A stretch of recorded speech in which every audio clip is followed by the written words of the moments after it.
Anticipated matches on the SummerSlam card. Bianca Belair versus Sasha Banks. Looks like it's all gone up in smoke. Are we actually going to see this match on Saturday night in Las Vegas? We're going to talk about it in just a second, so stay tuned. This is WrstlXtra.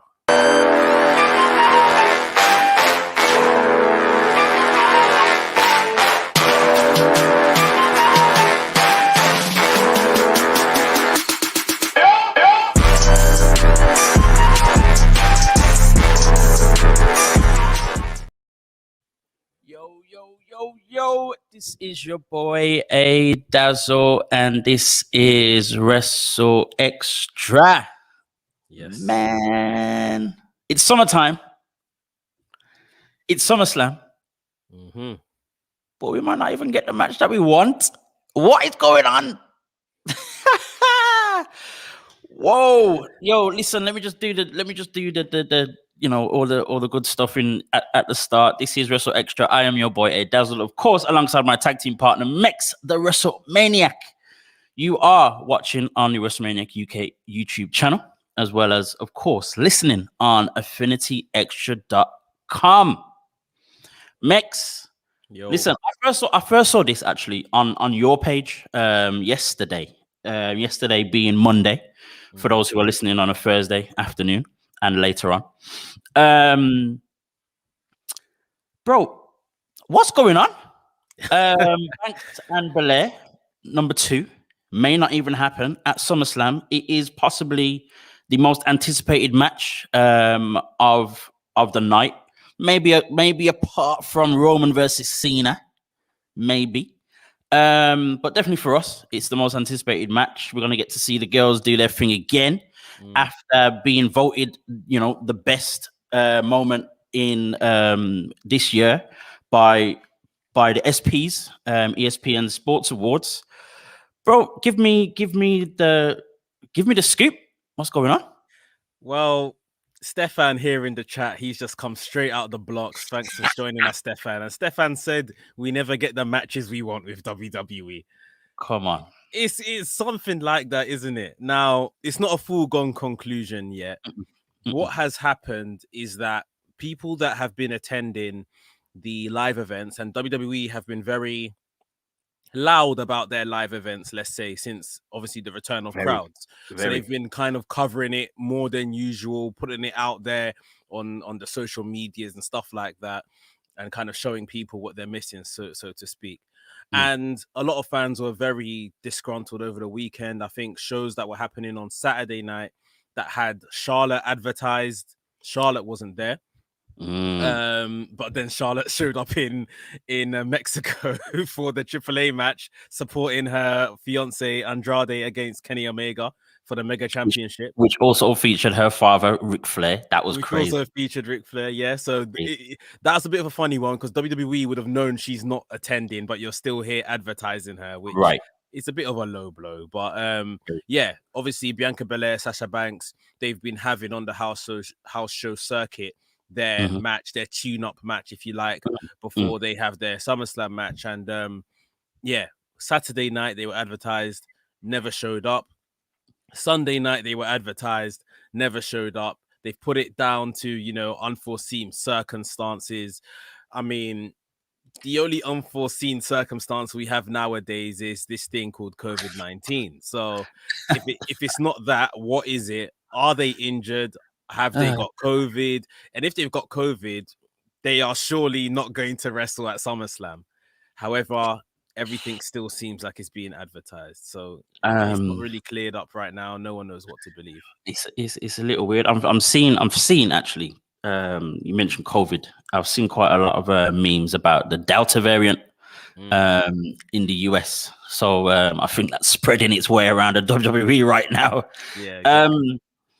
You know what? To be honest, when I first saw the news, as I said on your page, and then I've read other articles and all the rest of it, and everyone's saying the same thing: unforeseen circumstances. They didn't show up to this, didn't show up to that. You know what? Not for a second did I even think COVID. Not for a second. It's only when I posted it myself about an hour ago. People in the comments, flying in the comments about COVID, and I'm like, oh yeah, that thing. So yeah, I mean, it's a strong possibility. Also, as well, it's been made, known as well quite heavily that WWE are telling their staff and everyone in the back to be wearing masks at all times when they're in the back, unless they're eating and drinking, and I'm sure wrestling. You don't want to see Bobby Lashley coming out with an almighty mask to face Goldberg. Yeah. But yeah, so you know what? That's a very strong possibility. But at the same time, there was also a report that, or part of the same report even, is that Sasha Banks and Zelina Vega were out and about. Those are the words used, out and about. So I doubt it's Sasha. It possibly might be Bianca, because it was said that Bianca was at home, possibly working on her SummerSlam gear. I don't know whether that's a lie. Yeah, no, I've seen stuff like that, and I've seen Ethan Hill has just said here in the chat, don't think they have COVID. He saw Bianca training and making her SummerSlam attire. Yeah, I've seen those same kind of videos. I've seen videos of Sasha training as well. There could be somebody around them, and they're just to save the match.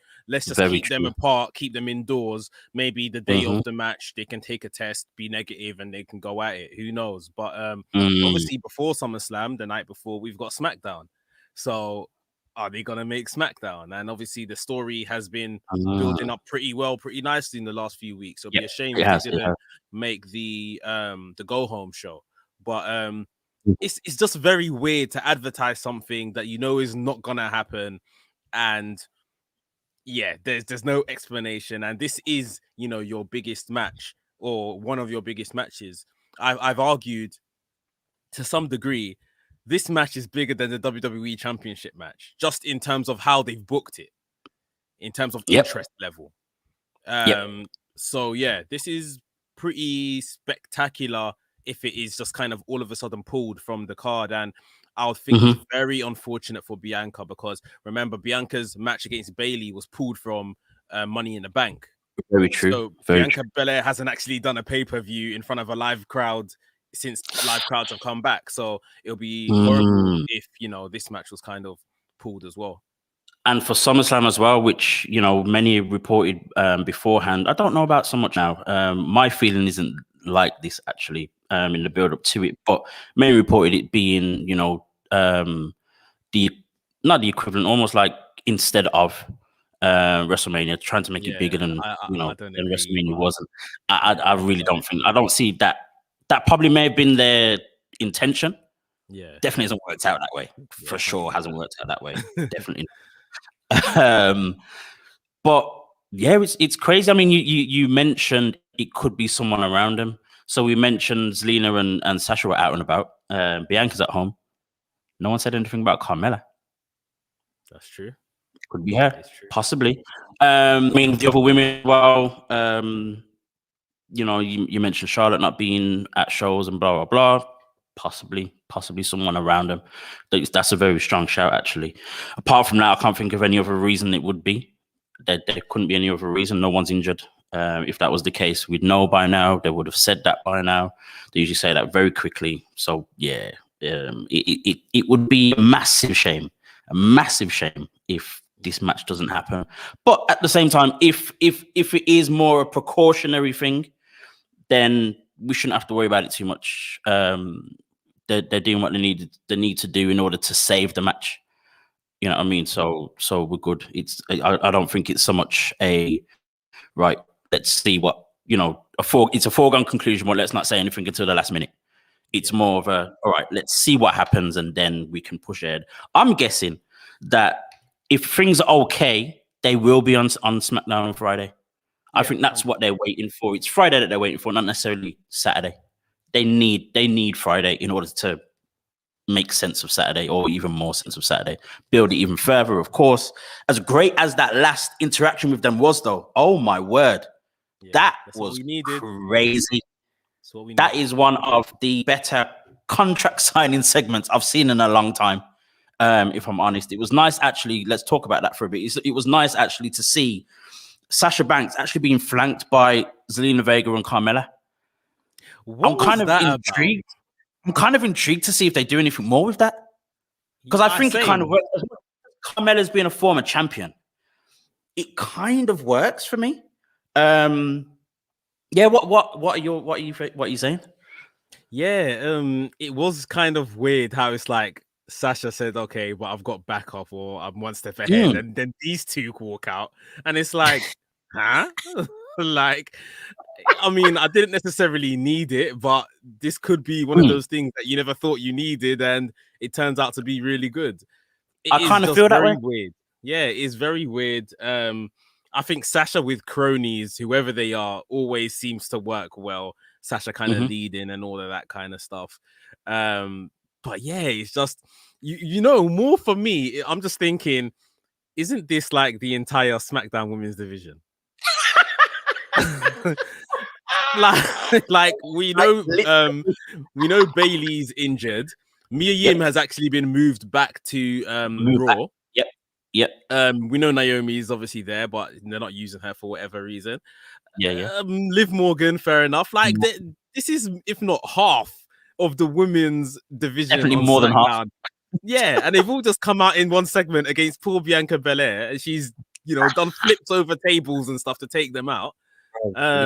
Yeah, that was more my thinking. Just like the entire division is against Bianca here, but yeah, I never thought I needed this, but let's see where it goes. I'm not poo-pooing it right now at all. As I said, I mean, I think it really worked. Even as you just said, it being the whole women's division against Bianca, that kind of makes sense. She's been champion since Mania. As much as it's only been Bayley that she's really gone against, yet Carmella a couple of times as well, but no one else is either good enough or has beaten her yet.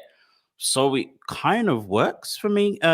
Even with that said, one thing I must say, I would love to be a fly on the wall in the Crawford household. The Crawfords being Montez Ford and Bianca Belair, who are obviously married in real life. I would love to be a fly on the wall in their household this last week, because both of them were flipping over tables or flying into tables on SmackDown. They must have been practicing at home for the week. literally. I wonder what their dining table looks like today. You know what I mean? What dining table? Probably busted. This is gone. They ordered a new one from IKEA the other day, bro, because it's gone. But yo, it was nice to also see as well, talking about SmackDown a little bit more. It was nice to see the Street Profits back. I think they came back last week, but they got their little bit of revenge against the American Alpha Alpha Academy, as it is now, is with Otis and Chad Gable. And as I said, man, Montez Ford and his leaping abilities is it's just crazy, bro. Just crazy. His boots, man. Just hops for days. Talking about that really quickly, actually, talking about them and the SmackDown tag team division very, very shortly, because there's not a lot to say. It would actually be nice to now see them and the Usos go at it. 100%. And some level of interaction with the Street Profits and even Roman Reigns would be nice. Just very interesting. Well, it's a possible program post SummerSlam. If the Usos dispatch off the Mysterios, then that's cool. But yeah. Did you see it? I think this happened today. So Roman Reigns was on like one of these calls and stuff. And whoever was asking the questions, the press that was there, asked about Naomi joining the Bloodline. And Roman Reigns said that basically, I'm not quoting this verbatim, but it's out there. He basically said something along the lines of, we have everything within the Bloodline to make her succeed, sort of thing. So she should roll true. And I was thinking, yeah, come on, do it. Yes, bro. I'm gonna look for that one definitely. After the show ends, I'm definitely gonna look for that. That would be amazing. And that's what we need. We've been saying it for weeks and weeks before she even went to SmackDown, before she came back on Raw, that she needs a heel turn and a group. At first, we were licking our lips at the possibility of it being with the Hurt Business.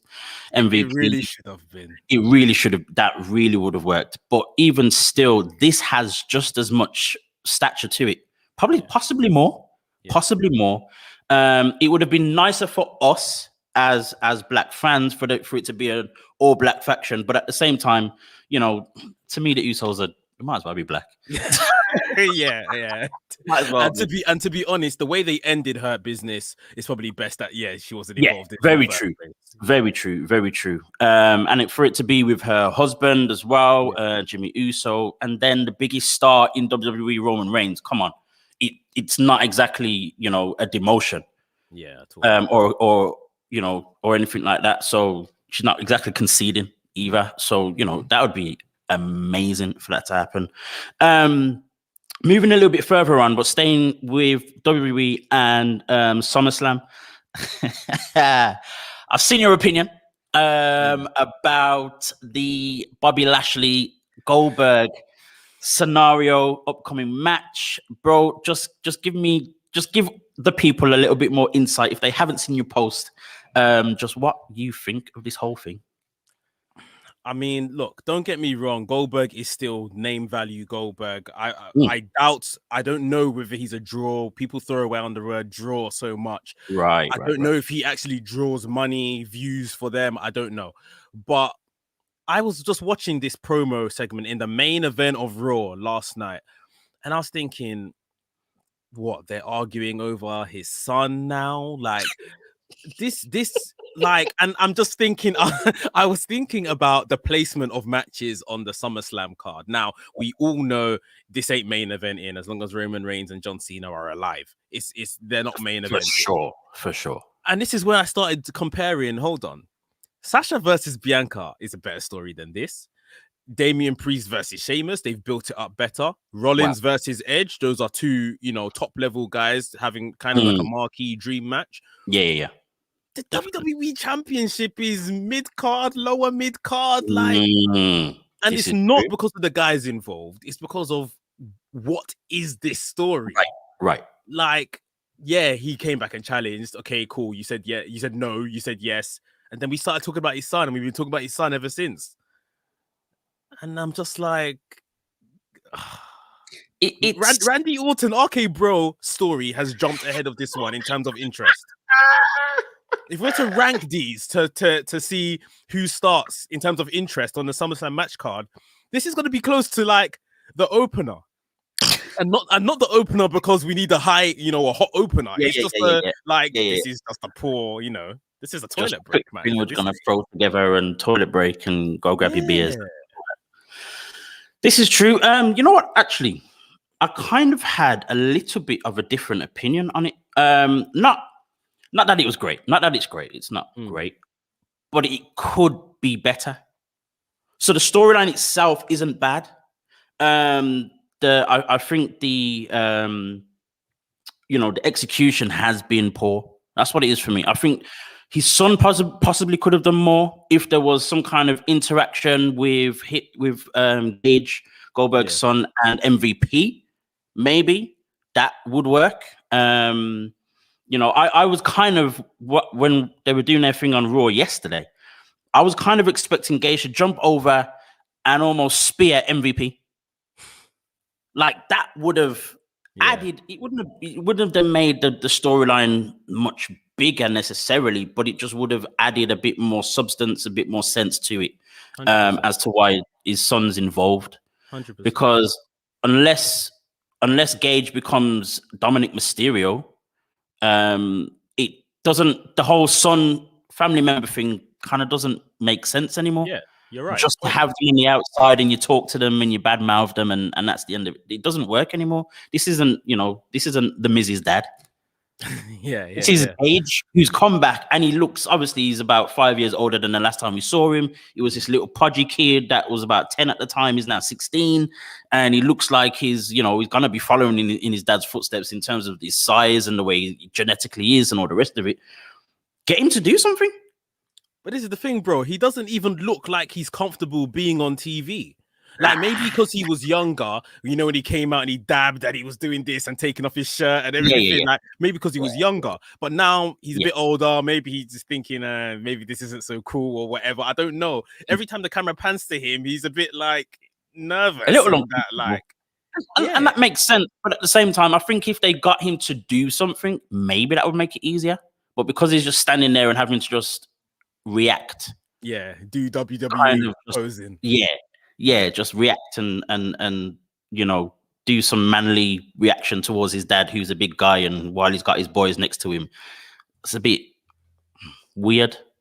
But yeah, get him to come out, do something, or even if Bobby Lashley grabbed him and pulled him, you know, from the stands or whatever, and do something.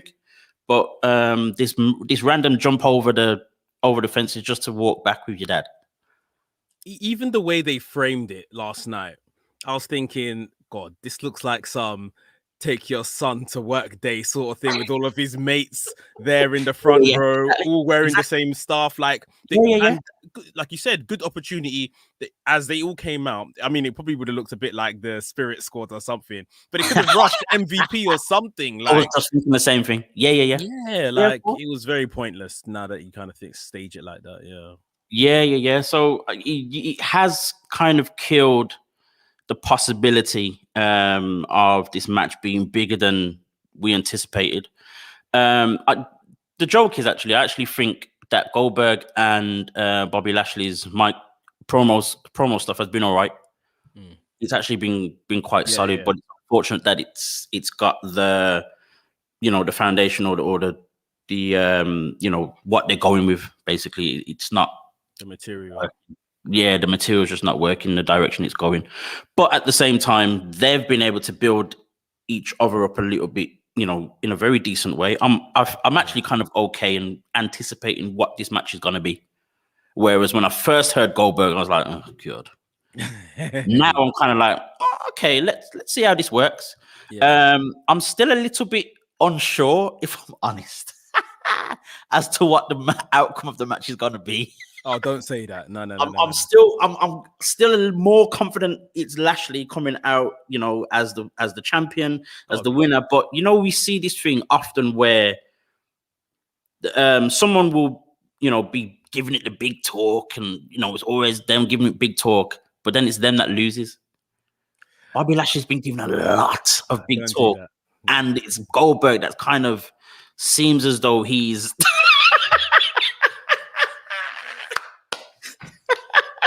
Don't cover your ears, bro. I don't want to hear it. No, don't do that. Discuss, bro. But yeah, Goldberg overcompensating just doesn't sound right to me.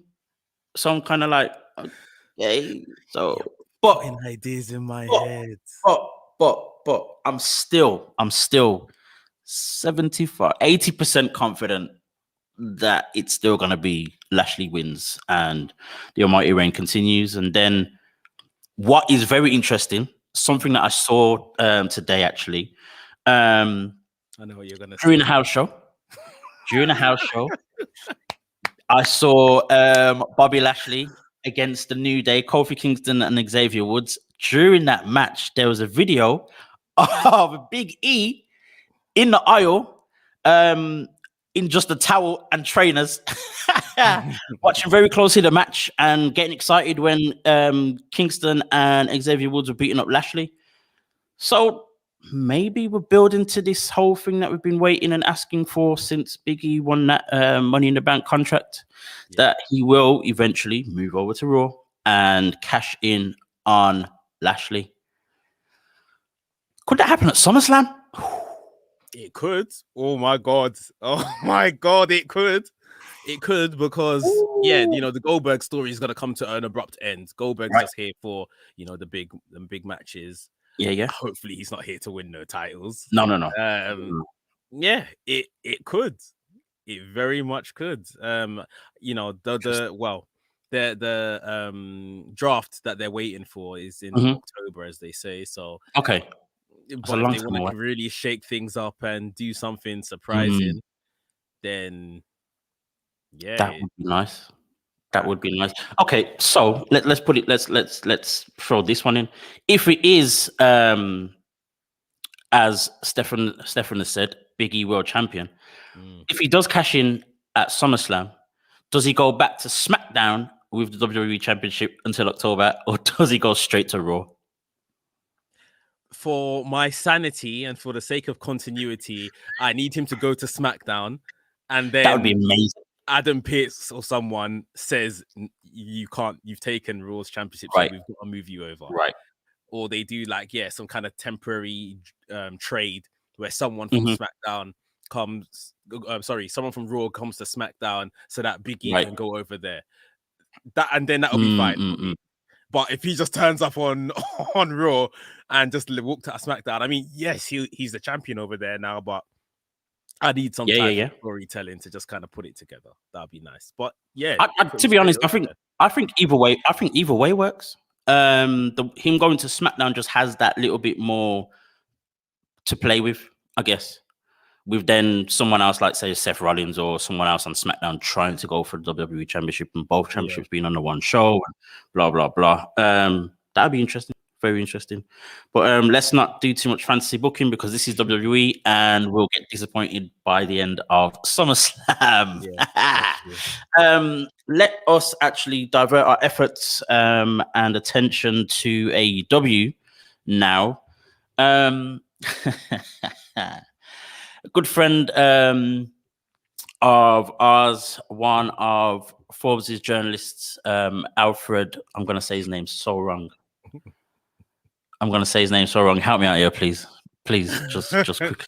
I'm no better. He's one of my lot, but yeah, I can't help you here. I know. But no, we saw the forecast of ethnicity in wrestling from Alfred Konuru. Is that right? That's Alfred Konuru. That's a good attempt. Alfred Konuru. There we go. I got it right.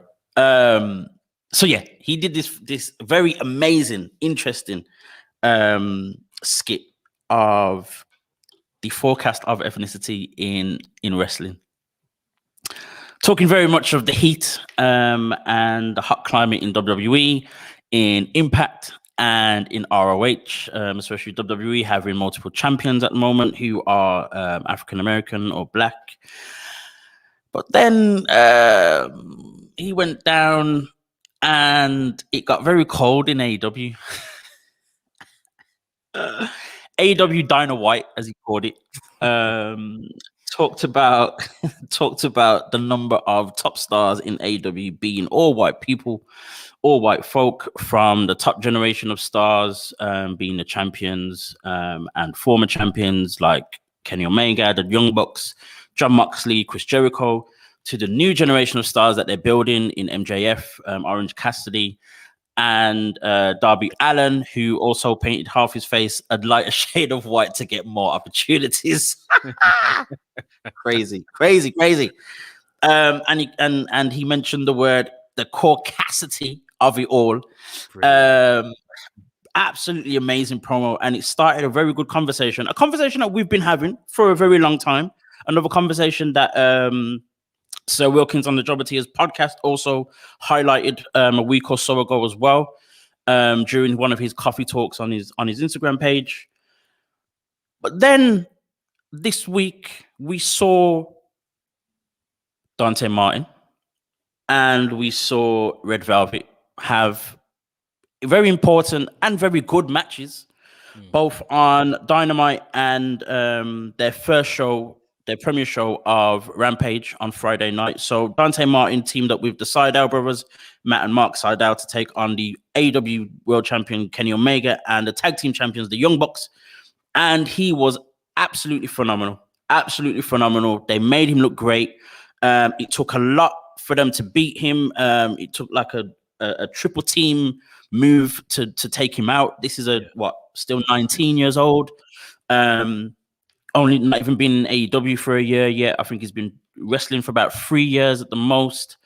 And then we also again saw Red Velvet take on the AEW Women's Champion Britt Baker in another really good match. Very, very good match. And we've said it so many times, and we said it a couple of weeks ago when we found out the match was going to happen, that we just knew. And Red Velvet is that type of wrestler who you just throw her in a match and she's going to do the goods every single time she's done it. Yeah. But my thing is this. What then happens with these two? Because both matches kind of came literally out of nowhere. And as great as they were, there's not going to be a follow-up. So are we still seeing the exact same problem that we've been talking about for a week, 2, 3 weeks, or months, or whatever it is? Because Dante Martin actually is back on Dark tonight against Lee Moriarty. Now, it's amazing Lee Moriarty is getting a debut on AEW. Big star in the Indies. That match has great potential, but it's on Dark. We know what the outcome is going to be. Yeah. Are we just throwing Dante Martin back on Dark? Because that's where he's been for the last 3 months. Having good matches, but it's very repetitive. All the same stuff, and there's no substance. There's nothing coming from it necessarily. One match against the 3 top stars, as great as that sounds on paper, isn't enough for me to make me feel as though we actually want to do something with this guy. What are your thoughts on the booking of both of them and just the whole thing in general? Firstly, with Alfred's video, that was just some creative masterpiece. Like, Absolutely. just from a creative point of view, that was just brilliant. And like you said, he hasn't said anything that's out of line. He hasn't said anything that hasn't been said by yourself, myself, Jobber Tears podcast, Wrestlings. People have been saying this stuff. He's just kind of put it in such a creative way. And for anyone that wants to see the original video, I know that you posted it on your page, so you can go over to Black Wrestling Alliance Instagram page and see it there. In terms of what we saw this past week from AEW, from the guys on Dynamite and Rampage, fantastic performances. Dante Martin put on a performance beyond his ages against the top people in the company, the world champion, the tag team champions. I forgot how good he is. Like, because I don't watch Dark and Elevation and them things there. So I've forgotten how good he is because I haven't seen him in a long time. Put on a great performance. And like you said, they even went about tactfully making him lose by, putting him under that triple V trigger and the one winged angel before that. Then we had Red Velvet, even she had a fiery segment that day on Dynamite, and then she had the match on Rampage. And even going into the Rampage match in Britt Baker's hometown of Pittsburgh, she's the face. That's a foregone conclusion. But we knew going into the match, Britt is actually like the tweener to heel here, and the actual face is Red Velvet, and she had to deal with a hostile crowd whilst having the biggest match in her career, probably, the main event of a brand new show. And she dealt with it, and she done a brilliant job, and they knew she was going to do a brilliant job. That's why they put her there. So, like you're saying, the problem is we're not going to probably see Red Velvet on Dynamite on Wednesday. We're probably not going to see Dante Martin on Dynamite. He's already kind of got his match for Dark, and Lee Moriarty is a fantastic talent. If no one knows about it, he's going to be brilliant. But yeah, it's kind of like relegated back down. And this is what Alfred was talking about in the video. Like, even if you get these guys sprinkled, we're not getting other kind of black people pushed into these positions of being prepared to be the next star. It's almost like, remember, we've got these guys, but that's it for now. That's their ceiling for now. And even, with the stuff that's happening with Big Swole, I've saw what's happening with Big Swole now. I've kind of caught up on it. And I'm just like, this is heating up. Like, it's people, outside that don't watch Dark and stuff are beginning to know of this storyline. Right. And this isn't, I just want to make it clear, like, this isn't, us just like moaning and cry me a river for black people. Even with like the Hispanic stars, I'm not seeing them be pushed into this position. We mentioned the upcoming guys, or we mentioned the top guys now. None of the Hispanic stars are there either. The Ray Phoenixes and Pentas that should be there. They're just they probably get a bit more TV time and stuff, but they're not doing anything of real prominence, So like, and we're not saying that no one's had a chance. Scorpio Sky was first ever tag team champion. Nyla Rose has had 2 reigns at the women's championship. Largely forgettable, but like, there's no kind of consistent, let's all get behind this guy because they're pushing him and, you know, he's one of us sort of thing. And we just don't have that representation. And it's very frustrating to see because, you know, AEW is a good product. I really enjoy it. But there isn't anyone I can say that looks like me that I can get behind. Right. What's interesting is when anyone mentions anything like this on social media. I basically live on Instagram, so I see it more on there than anywhere else. The question's always asked, and you have to ask this question as well. But I think there's a strong answer to it. You have to ask the question. But are there any black stars that should be or could be pushed? So they're questioning whether there are, you know, whoever they have on the roster. Yeah.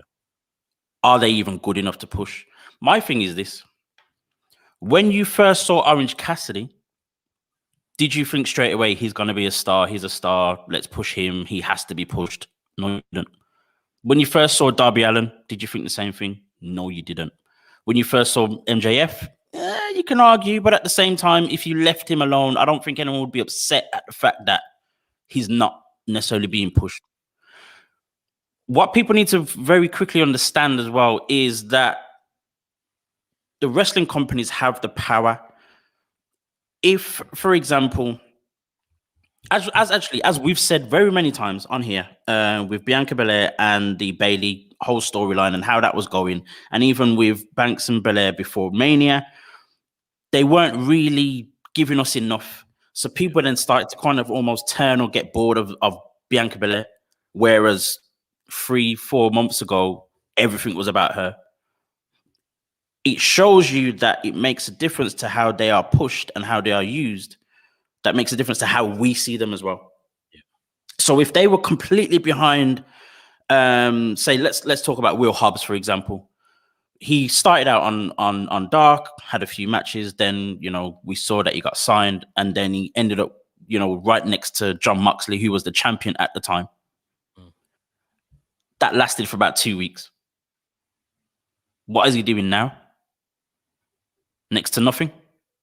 Yeah, he's someone's, you know, henchman, and, you know, we can still see how good he's going to be, but there's not necessarily been a push or a consistent push to make him a main star. So it goes to show that, you know, there are people that have potential, but yet if the company's not behind them, it's not going to happen. I don't see it as a thing where someone's not good enough, and, you know, they're literally just ignoring how good someone is. What they're doing is they just don't care. It's not on their radar. It's not their agenda. At the same time, we've got to be very realistic about their business mind as well. At the end of the day, what are the main crux of AEW fans? 25 to 45-year-old white guys who love a certain style, blah, blah, blah. They're going to get behind more people that look like them. Not to say that all these people are racist or whatever else. That's definitely not what I'm saying. But at the same time, every single one of us, the same way we're asking to see more people that look like us, they naturally would want to see more people that look like them. That's who they're going to get behind. That's who they're going to relate to. That's how it's going to work. So I think for me, it's not so much a racism thing. It's just more of a, well, they're just almost oblivious. It's not on their agenda. It's not what they think subconsciously, consciously, whatever else. It's just not what they do. To a point, you kind of have to excuse it because of that. But at the same time, it's still like, but it kind of still needs to be part of this whole thing, especially when you want to give the whole talk of representation and diversity and blah, blah, blah. And yet you're doing more or less the complete opposite. I just don't get it. That's my thing with it. Like, I'm never one to put someone under pressure. Like, I see, like, for instance, I see in this country, now that there's live shows again, and I'm kind of, you know, within this sphere, I'm kind of trying to take more notice of stuff going on. I see a live show advertised in this country, in England, and I'm seeing, you know, just pure white faces wrestling on the card.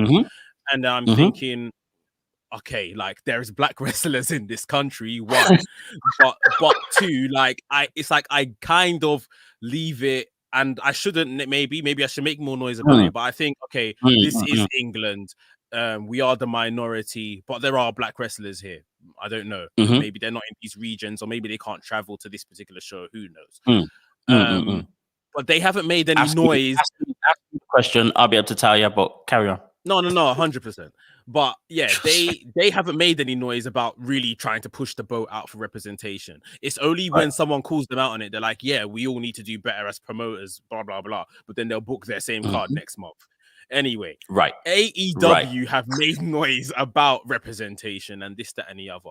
So all we're asking is for you to follow through on the noise you made. Yeah, like we never said anything about wanting black stars or wanting trans stars or anything like that, wanting, you know, gay stars. You said all that. So deliver. That is it. So deliver. Like you said something about who is ready to take that next step, or, you know, no matter what the step would be. And we have sang here so many times when it should have been Scorpio Sky. And again, I'm not even saying Scorpio Sky for the world title, but that TNT championship was staring him in the face for weeks. And they somehow missed the boat with that because they chose to go another route. Yeah, in terms of who's ready now, who's take the next step, everyone is pretty far away from a championship right now in terms of black stars. Very far away. You know, even somewhat the Hispanic stars are far away from a championship. You know, we're honest with ourselves. So like you said, it's all about building these guys up. You said you're going to do it, so, you know, follow through in your word. You guys have been pretty good with following through on everything else, I would say. So for, you know, this can't be something you miss. It's massive, and you don't want to be called out on it. So deliver before you get called out on it. Right. And here's the thing. As you said, it's not about them just throwing black people in our faces. It's not about them throwing a Scorpio Sky or a Sonny Kiss as the champion, as the world champion. Sometimes it's not even just about them being the TNT champion. For me, it can simply be them just having consistent booking. Consistent booking, you know, intentional storylines, all that kind of thing. Because even just seeing the whole thing with Big Swole and Diamante, as much as it's happening on Dark, I'm like, yeah, this is what I want. You know, I've seen that video, and I think on one of the comments, someone was like, "Oh, I want to see this on Dynamite." I don't actually care if it's on Dynamite or not. I'm just glad that this story is actually happening, and they're giving it. There's some substance. There's continuity to it. Big Swole, you know, jumped in on Diamante's match with Julia Hart, I think it was, and they carried on their fight. Yeah. Give me that. Give me that. That's what Dark should be for. Develop these matches. Develop these storylines. Develop these stars. Then in a few weeks or in a month or so, yeah, we can throw them on Dynamite if you want to. You don't have to necessarily, but I just want the substance to happen. I just want to feel as though you're actually trying to build someone. You know what I mean? Not that you're just giving them one match just to shut us up and then boom. Dante Martin goes back on Dark. That's exactly it. Shout out to the guys at Cultaholic Wrestling, just joined us here at WrstlXtra. Yeah, man, this is exactly it. Like I said, I forgot how good Dante Martin was. We saw just a fantastic match with him, and even the fact him being trusted, you know, with those guys in the ring and them putting him over in the way they did. Yeah, it's something. It is really something. So, like I said, it's all about just be consistent, be intentional. You don't want to get called out for it. You know, we want to see just a good mix at the top, and just good mix getting opportunities in general. The Latino stars flourishing, the black stars flourishing. So yeah, I think with what we saw with Dante Martin and Red Velvet last week, super impressive. I've been hearing, I haven't watched it, but I've been hearing Jade's been doing her thing now again on Elevation. So yeah, it's the right direction. Let's just be intentional with the stops along the way and the destination. And just to throw this in very, very quickly, again from a comment, or I think it was a message that I received from someone about this whole thing. You know, again asking the question of, are there any stars that are even good enough? I remember as well when they first announced AEW and they started signing people, I was very excited at the prospect of the amount of black independent stars that were free agents at the time possibly being signed up. So even at the time, I think Trey Miguel, there was Shane Strickland, who now is Isaiah Swerve Scott, of course, on NXT. There was Chris Bay. There's another guy from New York, Cashflow, Ken Broadway, who they kind of made. There was a bit of a lot of talk about him being signed at the time as well. Who came from New York, House of Glory Wrestling. Yet none of these people were signed. So I kind of felt as if they kind of showed me their intention straight away anyway. So as much as Scorpio Sky was part of the first pack, I think SCU were literally the first ones to be announced. Sonny Kiss came very, like 2 or 3 wrestlers later. Nyla Rose on the same night as Sonny Kiss. Yeah, we got excited. But then I was like, but there's all these other stars who have kind of already established themselves as single stars, and yet you didn't do anything. Yeah. Obviously, Strickland went to NXT. Bay is now in Impact doing what he's doing now. Bullet Club, all the rest of it. With this whole Forbidden Door, you've not used Moose. Still wondering why. Chris Bay is a possibility. I'm sure they won't because they're not really doing anything on AEW with the Impact stars unless you're the Good Brothers. So it's kind of like, I don't know. Cultaholic say here, Will Hobbs is a star. I would argue somewhat that they should be slyly building Will Hobbs how they're working on Wardlow. Like nothing too prominent, but just very giving him so. Good wins against good people, big people, build him as a monster in the back sort of thing. Stefan has said here, for me as a white person, I did really like the Hurt Business to see a group of black males. I really enjoyed it because it's something we don't see in WWE. And that's it. Like at the end of the day, they went the 9 yards and made Hurt Business champions and everything like that. But that was a massive. Even just seeing them together, like look at Hit Row. They have really got one title there, but we love seeing them together. And this is the thing. It's not this whole, even I would argue, and you would used to argue, but now I'm kind of like, all right, let's look at it properly. Right now, and very consistently for at least 6, 7, 8 years, the New Day sell the most merch. Yeah. The Hurt Business, super over during their time. Hit Row right now, super over right now. Hurt Business was so over, they had to break them up. Exactly. They were so over, they were like, oh, this wasn't our intention. Oh, let's not go with this anymore. Chris Bay now, as Cultaholic just said, Chris Bay has potential. Chris Bay now is so over. Moose for about 2 months was over. Yeah. I don't know if anyone's seen the match that he had with I think it was Ishii.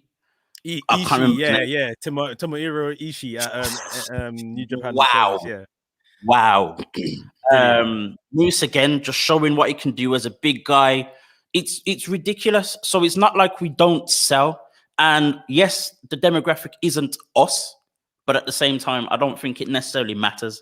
A star is a star. And if you really are behind them, it will happen. We've had more than enough people pushed in our face and became stars. John Cena, Roman Reigns. Not to say that they weren't going to be, not to say that we didn't think that they could be, but they were pushed in our face. And now to us, they are legit stars. But it's crazy. To move on just a little bit, we were staying in AEW and we're still talking about black stars. But at the moment, we're having a little bit of some craziness happening now with Max Caster. Max Caster from the tag team, The Acclaimed. If anyone doesn't know and been hiding under a WWE rock for the last 2 weeks or so, you know that basically Max Caster is a wrestler who has this rapping gimmick. He's actually a very good rapper in general. That's what he kind of does as well. He would come out and does a diss rap against whoever that he's going against. But the one that he did about 2 weeks ago wasn't necessarily directed at his opponents, but it was a little bit more broad in its in its substance.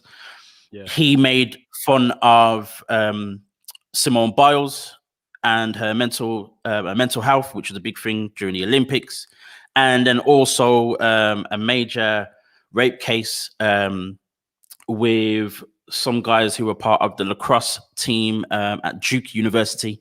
I can't remember how long ago that thing actually happened, but it was a big thing. Yeah. Of course, caused a lot of controversy. It had Tony Khan step in. Tony Khan being the owner of AEW, he stepped in and was like, "Right, I've got to do something about this." We didn't realize what he was going to say, even though it was a pre-taped show that went on YouTube. 3 or 4 days later. Anyway, and he's been suspended, and there is talk of it being more than just suspension.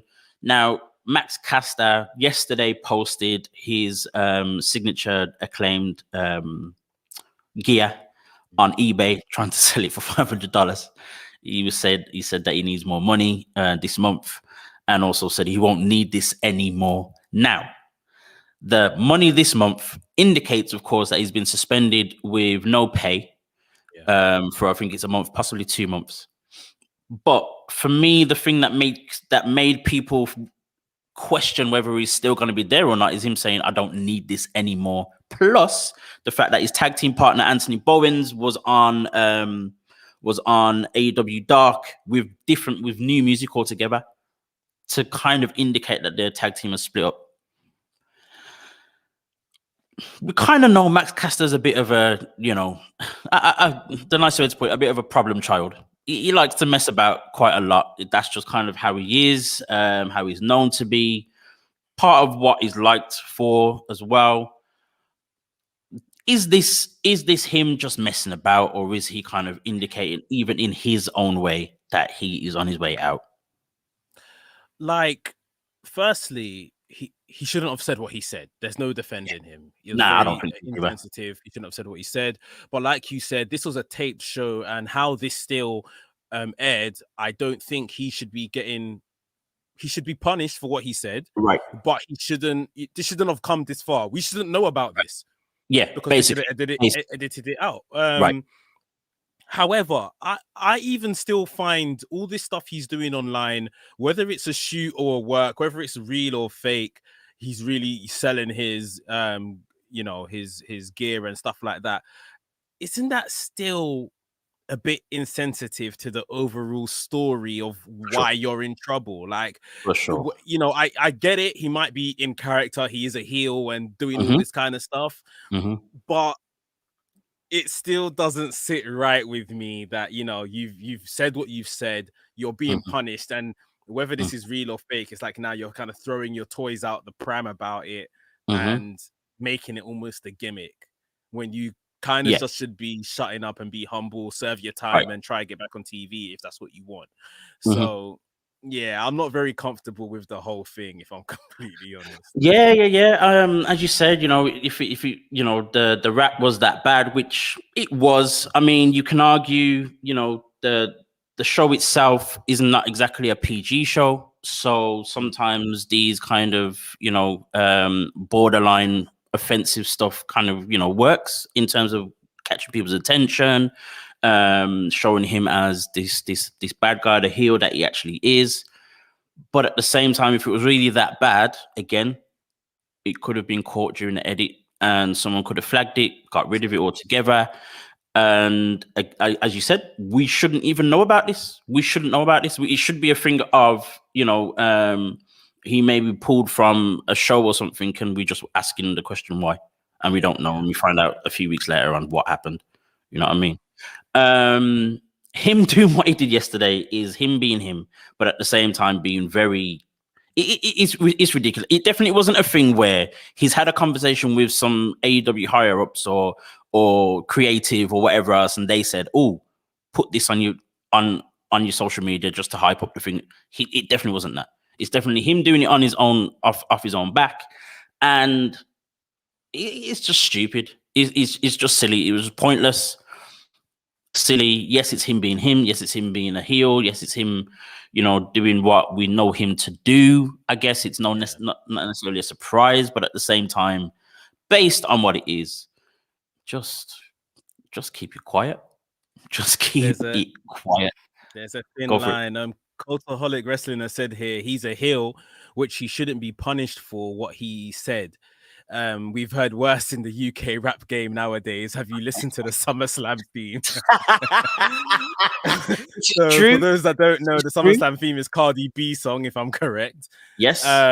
But yeah, I mean, it's one of those ones where what he said, we can't deny it. It's very kind of risque kind of stuff, and maybe he's thought because it's dark, I can get away with this. But yeah, people are there, and even now we're saying that we shouldn't have known about it. To be honest, the live crowd would have heard it at least. Yeah, that's true. Before it's edited out.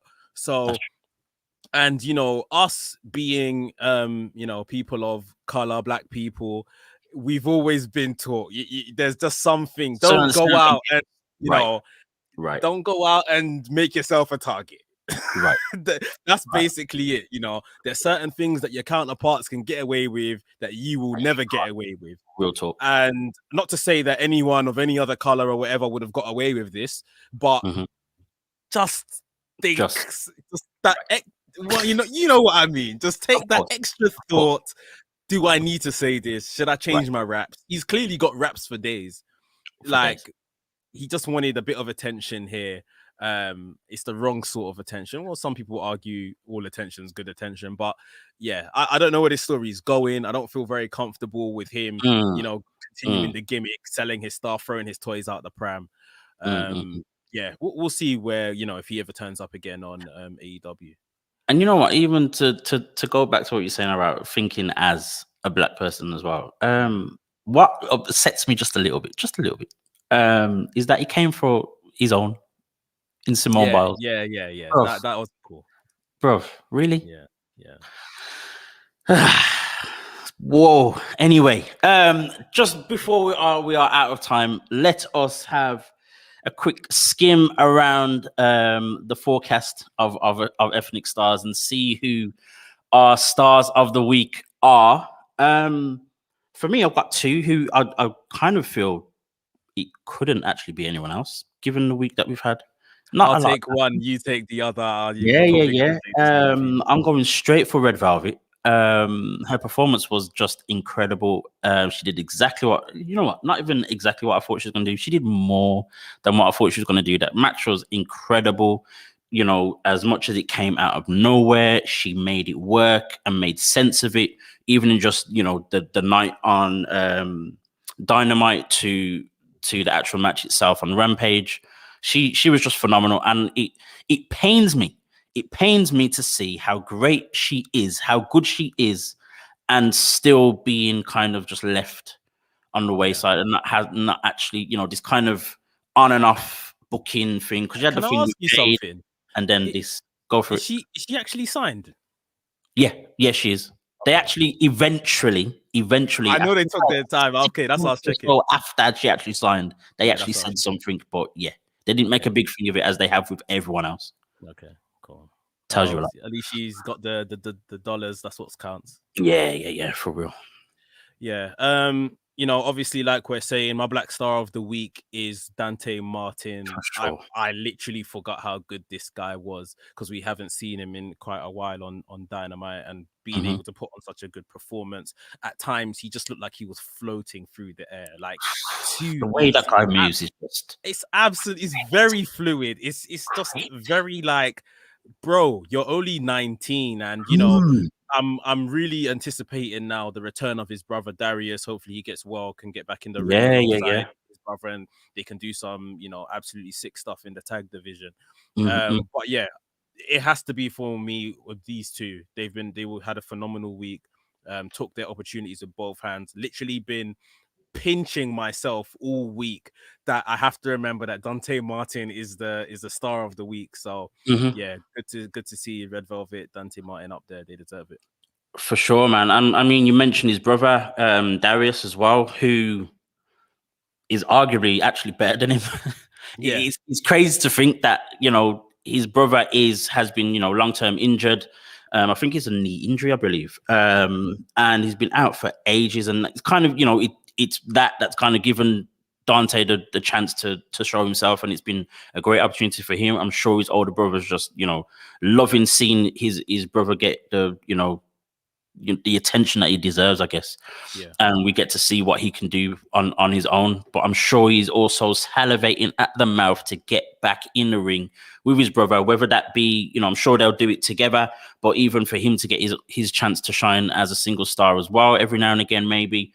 It's going to be very interesting to see them two together and what they actually do. And I do hope it's going to be a push for some level of tag team championship, because, you know, I think we have had Top Flight versus the Young Bucks before.